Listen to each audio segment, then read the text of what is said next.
அக்காலத்தில் இயேசு நிக்கதேமிடம் கூறியது, நீங்கள் மறுபடியும் பிறக்க வேண்டும் என்று நான் உமக்கு கூறியது பற்றி நீர் வியப்படைய வேண்டாம்.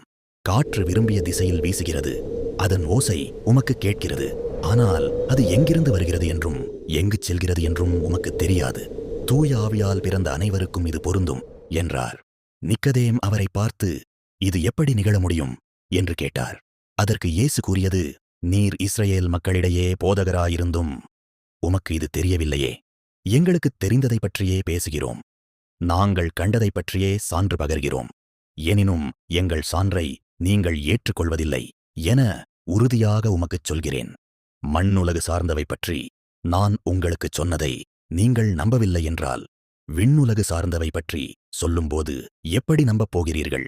விண்ணகத்திலிருந்து இறங்கி வந்துள்ள மானிட மகனைத் தவிர வேறு எவரும் விண்ணகத்திற்கு ஏறிச் சென்றதில்லை.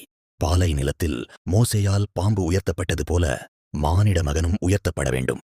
ஆண்டவரின் அருள்வாக்கு.